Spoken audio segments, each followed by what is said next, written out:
கடந்த 50 ஆண்டு தகவல்களை தொகுத்து தமிழியல் கலை களஞ்சியத்தை உருவாக்க வேண்டும் என்பது தமது விருப்பம் என்று காங்கிரஸ் மூத்த தலைவர் ப. சிதம்பரம் தெரிவித்துள்ளார்.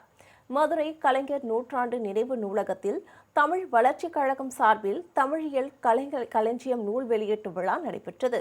இதில் மார்க்சிஸ்ட் மக்களவை உறுப்பினர் வெங்கடேசன் உள்ளிட்டோர் கலந்து கொண்டனர்.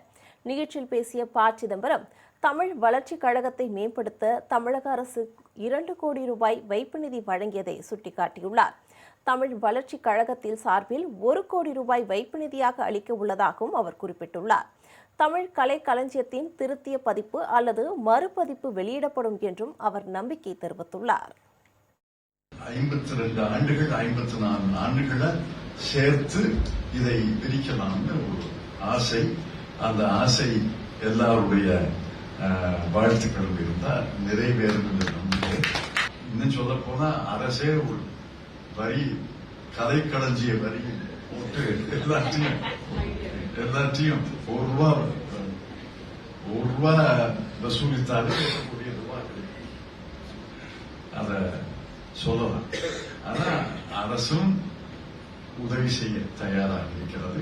புரவலர்களும் உதவி செய்ய மனநிலையில் இருக்கிறார்கள். நிகழ்ச்சியில் தொடர்ந்து செய்தியாளர்களிடம் பேசிய சு. வெங்கடேசன் எம்பி, சட்டமன்ற தேர்தலில் திமுக கூட்டணி கட்சிகளின் வெற்றி வாய்ப்பு பிரகாசமாக உள்ளதாக கூறினார். திமுக மற்றும் கூட்டணி கட்சிகளோட வெற்றி வாய்ப்புன்றது, திமுக மற்றும் கூட்டணி கட்சியினுடைய வெற்றி வாய்ப்பு மிக பிரகாசமாக இருக்கிறது. இயல்பாகவே 3-4 அணிகள் போட்டியிடுகிற பொழுது ஆளுகிற கட்சியினுடைய அணியினுடைய வாக்கு சதவீதம், வாக்கு வித்தியாசம் என்பது அதிகமாக இருக்கும். இயல்பாக வெற்றி மிக அதிகமாக கிடைக்கும்.